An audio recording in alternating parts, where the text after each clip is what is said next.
بسم اللہ الرحمن الرحیم۔ حضرت امام حسن سے آ کے وظیفہ پوچھا، اس شخص نے کہا حضور اولاد کوئی نہیں تو وظیفہ بتائے، تو آپ نے فرمایا استغفار پڑھا کر، کیا کر؟ اس نے کہا ٹھیک ہے۔ تو حضور پھر میں دوبارہ کب آؤں؟ تو امام حسن کہنے لگے بے اولاد ہے نا تو، استغفار کا وظیفہ بتایا نا؟ کہا ہاں۔ فرمانے لگے اب اس وقت آنا جب اللہ تجھے 10 بیٹے عطا کرے گا۔ کتنے؟ 2 4 نہیں، 10 ہی کہہ دیے۔ تو حضرت امیر معاویہ رضی اللہ تعالیٰ دیکھا، کہنے لگے حسن اتنا بڑا دعویٰ؟ آپ فرمانے لگے میں نے کہہ دیا نا تو اللہ فضل کرے گا۔ ہاں ہاں اللہ خیر کرے گا، خیر ہو جائے گی۔ وہ شخص کئی سالوں کے بعد آیا، کئی سالوں کے بعد، تو حضرت امیر معاویہ کو بھی ساتھ لایا، کہنے لگا حضور اللہ کے فضل سے اللہ نے 10 بیٹے عطا فرمائے، پورے 10 ہی اللہ نے دیے۔ تو حضرت امیر معاویہ کہنے لگے جناب بات تو آپ کی سچی ہو گئی، تو مجھے بھی بتائیے وظیفہ کہاں سے لیا؟ فرمانے لگے قرآن پاک سے، سورہ نوح کی 10 11 12 آیت پڑھو۔ اللہ فرماتے ہیں تم استغفار پڑھو، میں تمہاری بیٹوں سے بھی مدد کروں گا، مالوں سے بھی مدد کروں گا۔ تو میں نے استغفار بتائی تھی، اور قرآن میرے اللہ کا ہے، رب کا وعدہ جھوٹا ہو سکتا؟ فرمایا 10 بیٹے ملنے تھے، میں نے کہہ جو دیا تھا۔ اور میرے بھائیوں یاد رکھے، استغفار اللہ کی رحمت نازل کر۔ ایک ہوتا ہے خوف، ایک ہوتی ہے خشیت۔ خوف والے لوگ توبہ کرتے ہیں، خشیت والے استغفار کرتے ہیں۔ ایک ہوتا ہے خوف، ایک ہوتی ہے خشیت والے استغفار کرتے ہیں۔ نبی کریم علیہ السلام نے فرمایا میں دن میں 100 مرتبہ استغفار کرتا ہوں، دن میں۔ توبہ والا کہتا ہے کہ میں بھول گیا تھا، مجھے معافی مل جائے، اور خشیت والا کہتا ہے میرا یار ناراض نہ ہو جائے، وہ استغفار ہی کرتا رہتا ہے، وہ معافی مانگ۔ حضرت رومی نے مثال دی ہے، فرماتے ایک عورت تھی تو بھیک مانگا کرتی تھی، ایک دن بادشاہ کے دروازے پہ بھیک مانگنے گئی تو بادشاہ کو پسند آ گئی، اس نے نکاح کر لیا۔ 20 کنیزائیں اس بی بی کے پاس تھی خدمت کرنے کے لیے، روٹی دینے کے لیے، کپڑا دینے کے لیے، لیکن وہ ہر وقت روتی رہتی تھی، ہر وقت روتی۔ ایک سمجھدار کنیز کہنے لگی کہ ملکہ اب تیرا درجہ بہت بڑا ہے، تو ہر وقت روتی رہتی ہے، معافی مانگتی رہتی ہے ہر وقت، کون سی ایسی نعمت ہے جو تیرے پاس نہیں؟ تو وہ کہنے لگی اس لیے تو روتی ہوں۔ کیا مانا؟ کہنے لگی اس لیے روتی ہوں کہ میں اس قابل نہیں تھی جو مجھے مل گیا، کہیں میرے سر کا سائیں ناراض نہ ہو جائے، وہ کہیں بگڑ نہ جائے، مجھے پتا ہے کہ میں کیا تھی اور مجھے کہاں تک پہنچا دیا، میں روتی اس لیے ہوں کہ کبھی کہیں وہ ناراض۔ حضرت عمر اس لیے روتے تھے کہ کہیں مصطفیٰ ناراض نہ ہو جائے، حضرت ابو بکر اس لیے تڑپتے تھے کہ کہیں اللہ کا فضل روٹھ نہ جائے۔ یہ جو مولا علی اپنے کمرے میں بیٹھ کے زور زور سے استغفار پڑھتے تو اس لیے نہیں کہ بڑے پاپ تھے جن کی معاذ اللہ معافی مانگتے تھے، اس لیے کہ رب رسول کہیں ناراض نہ ہو۔ خشیت تھی کہ جہاں ہم پہنچے ہوئے کہیں وہاں سے واپس۔ استغفار بندے کی اللہ سے صلح کرا دیتا ہے، بندے کی رب سے صلح ہو جاتی ہے جب استغفار۔ دیکھیں نا بڑی سادی سی بات ہے کہ 2 بھائی ناراض ہوں تو بڑا کہتا ہے اس نے میری بے ادبی بڑی کی، تو چھوٹا اگر پاس آ جائے اور پیر پکڑ لے کہ چل یار معاف کر دے، تیرا بھائی نہیں۔ پتہ کیا ہوتا ہے؟ صرف معافی نہیں ملتی، ہاں صرف معافی نہیں، چھوٹے نے بے ادبی کر دی، بڑے کو تکلیف ہوئی، بات جب آگے بڑھی نا تو بڑے نے شکوہ کیا، جب لوگوں نے چھوٹے کو سمجھایا تو چھوٹا جب معافی مانگتا، ادھر دیکھو میری طرف، جب چھوٹا معافی مانگتا ہے نا اٹھ کے جاتا ہے اور بڑے کے پیر پکڑتا ہے تو میرا معاف نہیں کرتا، بڑا رو بھی پڑتا ہے، بڑا رو بھی پڑتا ہے، اور وہ کہتا ہے کہ وہ میں اور تو اماں کے پاس اکٹھے بیٹھتے، ایک باپ کی موٹر سائیکل پہ اکٹھے بیٹھتے، تو تیرا اور میرا رشتہ یار تو نے یہ کیوں؟ وہ جو آنسو نکلتے ہیں نا وہ درد ہوتا ہے، وہ کیف ہوتا ہے، وہ سوز ہوتا ہے، وہ لذت ہوتی ہے، وہ پیار ہوتا ہے۔ رب کہتا ہے تو معافی مانگ،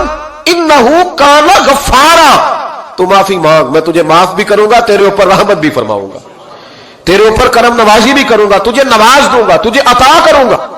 حضرت موسیٰ کلیم اللہ علیہ السلام کا زمانہ مبارکہ تھا، قحط پڑ گیا، بارش نہیں ہوتی۔ ہم لوگ نا اب تو خیر ہمارے پاکستان میں تو ٹیبل ٹاک ہوتی ہے، ٹاک شو ہوتے ہیں، ہمارے ہاں تو پتہ کیا جاتا ہے کہ بارش ہو کیوں نہیں رہی، پھر اس پہ یہ ہوتا ہے کہ دھواں بڑا چڑھ گیا ہے، حالات بڑے خراب ہیں، فلاں ایسے ہو گیا قحط کا۔ ہم تو اسباب تلاش کرتے رہتے ہیں نا جی، پھوک بہت زیادہ ہے، فلاں چیز ایسے ہے، فلاں چیز ایسے، ہم تو یہ تلاش کرتے رہتے ہیں۔ وہ لوگ یوں نہیں کرتے تھے، وہ سیدھے جا کے مصلوں پہ بیٹھتے تھے، اس لیے کہ وہ کہتے تھے جب رب چاہتا ہے تو پھر کوئی چیز کسی چیز کو روک سکتی، وہ سیدھے مصلے پہ بیٹھتے۔ اعلیٰ حضرت فاضل بریلوی رحمۃ اللہ علیہ کے پاس ایک مولانا محمد حسین آئے، وہ فلکیات کے بڑے ماہر تھے، تو اعلیٰ حضرت نے فرمایا ذرا ستاروں کا حساب لگا کے دکھاؤ بارش کب ہوگی؟ کہنے لگا پورا مہینہ تو نہیں ہوگی، تو اعلیٰ حضرت رحمۃ اللہ علیہ فرمانے لگے کہو کہ میرا علم کہتا ہے مہینہ نہیں ہوگی، اللہ چاہے تو ابھی ہو سکتی ہے۔ کہنے لگا جی وہ تو ٹھیک ہے پر میرا علم، وہ جیسے روز لوگوں نے پیر نیٹ ٹو سین شاہ صاحب نہیں کھولے ہوتے کہ بارش کب آئے گی، اور اس کی طرف نہ دیکھ، مصلے پہ بیٹھ، مہربانی کر مصلے پہ بیٹھ، اللہ کی بارگاہ میں حاضر ہو، اس سے معافی مانگ، اسے منا تاکہ وہ رحمت کی بارش۔ کہنے لگا جی میرا علم کہتا ہے۔ تو اعلیٰ حضرت فرمانے لگے پھر وہی بات، تو کہ اللہ چاہے تو بارش ابھی، لیکن یہ جو اڑ گئے ہیں نا بیچارے، یہ اڑ ہی گئے ہیں، یہ جہاں الجھ گئے ہیں وہاں یہ لوگ الجھ گئے، اللہ ہمیں الجھنے سے محفوظ فرمائے۔ تو اعلیٰ حضرت اٹھے تو فرمایا ٹائم کیا ہوا ہے گھڑی پہ؟ کہنے لگا جی 12۔ تو اعلیٰ حضرت نے گھڑی گھمائی، اب کیا بج گیا؟ کہنے لگا 4 بج گئے۔ فرمانے لگے بج گئے نا 4؟ کہنے لگا جی آپ نے گھڑی گھما جو دی ہے۔ فرمانے لگے اللہ بھی جب چاہے تو ستارے گھما دیتا ہے، اللہ بھی ستارے گھما دیتا ہے بارش۔ کہنے لگا جی وہ تو ٹھیک ہے پر مہینہ نہیں ہو سکتی۔ اڑا ہوا بندہ، اس کا کوئی علاج ہے؟ جو اڑ جو جائے، اس کے لیے قرآن کہتا ہے وَإِذَا خَاطَبَهُمُ الْجَاهِلُونَ قَالُوا سَلَامًا، اسے سلوٹ کرو دور سے، اسے کہو تو جان اور تیرا۔ کہنے لگا جی ہو نہیں سکتی پورا مہینہ۔ فرمانے لگے یار تو جا اپنا کام کر۔ وہ شخص کہتا ہے میں نے دروازہ کھولا اعلیٰ حضرت کا، کمرے سے باہر نکلا تو تیز بارش ہو رہی، واپس آیا تو میں نے کہا احمد رضا یہ عقیدہ کہاں سے لیا ہے؟ فرمایا دروازہ مصطفیٰ سے لیا ہے صلی اللہ علیہ وسلم۔ تو یاد رکھیں کہ اللہ کو منانا چاہیے، استغفار کرنا چاہیے، اس کی برکات۔ حضرت موسیٰ ساری قوم کو لے کے نکل گئے۔ آؤ بھائی میدان میں اللہ کی بارگاہ میں استغفار کریں اور بارش کا سوال کریں، بارش مانگے۔ جب باہر نکلے دیر تک دعائیں ہوتی رہیں تو حضرت موسیٰ علیہ السلام کو رب کریم نے وحی فرمائی کہ موسیٰ آپ کی قوم میں نے ایک شخص ہے جس کو 40 سال ہو گئے نافرمانی کرتے، اس نے رب سے صلح نہیں کی۔ کتنے لوگ ہیں؟ ایک، اور 40 سال سے وہ نافرمان ہے، اس کو مجمع سے نکال دو بارش ہو جائے گی۔ اگر ایک گناہگار کی وجہ سے بارش رک جاتی ہے، اور جہاں دروازے کھلے ہوئے ہوں، جہاں تنہائیاں خوفناک ہوں، اور جہاں تباہی اتری ہوئی ہو، اور جہاں لوگ کروڑوں روپیہ مال ہڑپ کر گئے ہوں، اور جہاں علماء کو ہتھ کڑیاں لگا کے ٹھنڈی زمینوں پہ لٹا دیا جائے، اور قوم کہہ رہی ہو اچھا ہوا اچھا ہوا، اور لوگ پھبتیاں اڑا رہے ہوں، مذاق کر رہے ہوں، تو پھر اس قوم پہ کس طرح کر کے فضل الہی۔ اور یہ مولوی کا معاملہ نہیں، یہ تو ممبر رسول کا معاملہ ہے۔ میرے مصطفیٰ نے یہ نہیں کہا پیر میرا وارث ہے، حضور نے فرمایا عالم میرے دین کے وارث ہے۔ ہاں حضور نے فرمایا جس نے عالم کے چہرے کا دیدار کیا سمجھے میں نے اپنے نبی کی زیارت کی ہے۔ لیکن یہاں تو خیر یہ عنوان نہیں، ورنہ میں اس پر جاتا ہے۔ تو کہا ایک بندہ ہے 40 سال سے اللہ کی نافرمانی کر رہا ہے، وہ اگر نکل جائے تو بارش ہو جائے گی۔ حضرت موسیٰ نے اعلان کر دیا بھی ایک شخص ہے، وہ اگر نکل جائے تو بارش ہو جائے گی۔ پتہ تو ہوتا ہے نا سب کو، مجھے بھی پتہ ہے کہ میں اندر سے کیسا ہوں، اور آپ کو بھی خبر تو ہوتی ہے نا جی۔ جب بات ہو رہی ہوتی ہے تو پھر پتہ تو چلتا ہے نا کہ بات کہاں جا کے سیٹ ہو رہی ہے، پتہ چلتا ہے نا۔ اسے بھی چل گیا پتہ، اب اندر ہی اندر رونے لگا۔ اور دیکھو امام رازی اور امام غزالی دونوں نے لکھا ہے کہ اس درد سے رویا، اس درد سے کہ ادھر والے کو بھی پتہ نہ چل جائے، مجمع کے اندر کھڑا ہے اور ادھر والے کو بھی استغفار، دیکھو ادھر والے کو بھی پتہ نہ چل جائے اور ادھر والے کو بھی کہیں ہجوم میں غم میں بھی توہین ضبط غم نہ ہوئی، ہم اس احتیاط سے روئے کہ آنکھ نم نہ ہوئی۔ ہجوم میں غم میں بھی توہین ضبط غم نہ ہوئی، ہم اس احتیاط سے روئے کہ آنکھ نم نہ ہوئی، روئے بھی پر کسی کو آنسو نہیں دیکھنے دیے۔ اب اس درد سے کہتا ہے اللہ تو معاف کرنے والا ہے نا، تو معاف کرتا ہے، پردہ پوشی کرتا ہے، اور مالک اگر لوگوں کو پتہ چل گیا تو میرے تو بچوں کا بھی جینا حرام کر دے گا، یا اللہ میری تو آنے والی نسل بھی تڑپ کے وقت گزارے گی۔ مالک تو معاف کر دیا کرتا ہے، لوگ نہیں معاف کرتے، اے اللہ یہ میری خوبیاں بھول جائیں گے، میری خامیوں پر بات، مالک میں یہ ذلت نہیں برداشت کر سکتا، فضل فرما۔ حضرت موسیٰ نے دوبارہ اعلان کیا نکلتے ہو کہ نہیں نکلتے؟ پھر تڑپا خدا بندہ مجھے بے آبرو نہ کر، یہ ذلت اور رسوائیاں یہ نہیں برداشت ہوتی، اللہ درگزر۔ حضرت موسیٰ نے تیسرا اعلان کیا نکلتا ہے یا میں پھر اس کا نام لوں، اللہ سے پوچھ کے نام لوں اس کا، بتاؤ کون ہے؟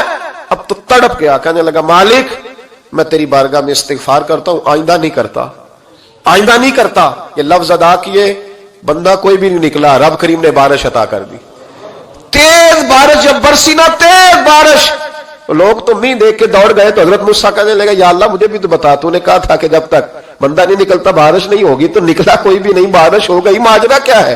تو رب کریم نے فرمایا موسیٰ بس اس نے مجھ سے صلح کر لی، اس نے مجھ سے صلح کر لی۔ اور امام غزالی نے لفظ لکھے، حضرت موسیٰ نے پوچھا، حالانکہ اللہ اپنے نبیوں کو غیب کے خزانے دیتا ہے، پوچھا کہ اے اللہ مجھے اس کا نام بتا دے، تو رب کریم نے فرمایا موسیٰ جب گناہگار تھا تب نہیں کسی کو بتایا، جب پاپی تھا تب نہیں بتایا، جب مجرم تھا تب نہیں بتایا، اب کیسے بتا دوں؟ فرمایا اس کی میری صلح ہو گئی ہے، اور فرمایا جو بارش نہیں نہ ہو رہی تھی وہ بھی اس کی وجہ سے نہیں ہو رہی تھی، اب جو ہوئی ہے نا تو یہ بھی اسی کی وجہ سے ہوئی ہے، یہ بارش اب جو ہوئی ہے تو یہ بھی یہ اس گناہگار کے سبب سے۔ اپنی راتیں اللہ کے ساتھ گزارے، مصلی پہ بیٹھے، میرے صاحب رحمۃ اللہ علیہ سے جب کو کہتا نا کہ بڑا پریشان ہوں تو کچھ بتائیں، تو فرماتے آج رات مصلی پہ بیٹھ کے اپنے رب سے بات کرنا، میں بھی بات کروں گا۔ بندوں کو دکھ بتانے سے عزت میں کمی آتی ہے، اور اگر اللہ کو بندہ اپنے دکھ بتائے تو اللہ عزتیں بڑھا دیتا ہے۔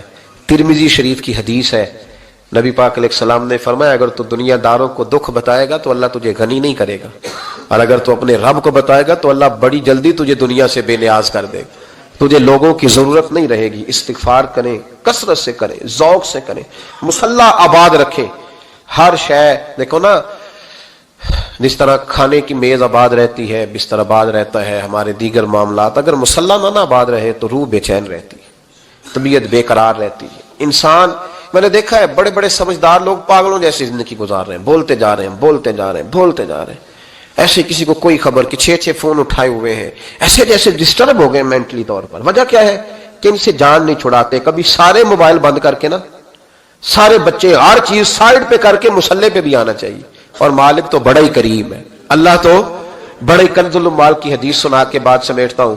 نبی پاک صلی اللہ تعالی وسلم فرماتے ایک شخص تھا بنی اسرائیل میں، بڑا مالدار تھا، تو پھر اس پہ غربت آ گئی، جب غربت آئی تو رو پڑا، کہنے لگا اے اللہ میں غریب ہو گیا ہوں، میری مدد فرما، میں نے بڑی نافرمانی کی ہے تیری۔ مالدار جب تھا تو بڑی موج کر، یا اللہ میں نے بڑی اب نہیں کروں گا، مجھے اس غربت سے نکال۔ تو اللہ نے فرشتوں سے کہا کہ دے دو جو مانگتا ہے، تو فرشتے کہنے لگے یا اللہ یہ توبہ کر کے نہیں آیا، ڈر کے نہیں آیا، یہ تو الجھ گیا تب آیا ہے، یہ تجھ سے ڈر کے ہوتا ہے نا ایسے کہ لوگ اللہ سے نہیں ڈرتے جتنا غربتوں سے معاذ اللہ ڈرتے ہیں، یا اللہ یہ تو وہ الجھ گیا تب آیا۔ تو اللہ نے فرمایا پتہ مجھے بھی ہے، لیکن آ تو گیا ہے نا، چلو دے دو۔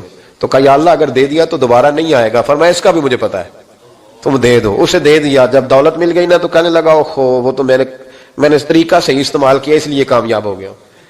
پھر کچھ وقت گزرا تو پھر الجھ گیا، پھر قرضے چڑھ گئے، پھر سارے علاج کہنے لگا یا اللہ اب نہیں کرتا، اب معاف کر دے۔ 70 دفعہ توبہ کی اور 70 دفعہ توڑی۔ حبیب کریم فرماتے ایک دن بستر پہ تھا، آسانی تھی، 70 دفعہ فرشتوں نے کہا یا اللہ یہ جھوٹا ہے، جھوٹ بولتا ہے، یہ تو غربت آئی ہے تو تیری بارگاہ میں آیا ورنہ کبھی نہ آتا، بیمار ہوا ہے تو آیا، اس کا تو بچہ بیمار ہوا ہے تو آیا ورنہ کبھی نہ آتا۔ 70 دفعہ توبہ توڑی۔ ایک دن رات کو بستر پہ لیٹا تھا، دولتیں بھی تھی، آسانیاں بھی تھی، دل میں خیال آیا میں کتنا جھوٹا ہوں، جب الجھ جاتا ہوں تو اس کے دروازے پہ جاتا ہوں اور وہ کتنا کریم ہے، مجھے خالی نہیں لوٹاتا۔ تڑپ اٹھا، آنسو نکل گئے، اٹھ کے مصلی پہ کھڑا ہوا تو رب کریم نے فرشتوں سے فرمایا کھول کے دیکھو دروازے، آج یہ غربت کی وجہ سے نہیں آیا، آج میرا بن کے آیا ہے۔ تو یا اللہ پہلے تو دولت دیتا تھا، آج کیا دے گا؟ تو محبوب فرماتے اللہ فرماتے اب میں اسے بغیر حساب کتاب جنت عطا کروں گا۔ استغفار کریں، اس کے حضور حاضری دیں۔ جس طرح سارا کچھ چھوڑ چھاڑ کے لوگ کہتے ہیں کہ 1 مہینہ اب میں نے کسی سیاحتی مقام پہ رہنا ہے، میں نے اب کسی ٹھنڈے علاقے میں چلے جانا ہے، برف باری دیکھنی ہے، سیر کرنی ہے، 10 دن کی چھٹیاں وہاں گزارنی ہے، چلو 7 چھٹیاں وہاں گزار لو، 3 دن اپنے اللہ کے ساتھ گزارو، روزے رکھو، دن کو رات کو قرآن شریف پڑھو، تلاوت، کچھ وقت دو اللہ کے ساتھ، حضور پر درود و سلام بھیجنے کے لیے، نبی پاک کی نعت کے لیے، اذکار کے لیے، بزرگوں کے لیے، پھر دیکھنا اللہ روح کو کتنا سکون دیتا ہے۔ آخر دعوانا الحمدللہ رب العالمین۔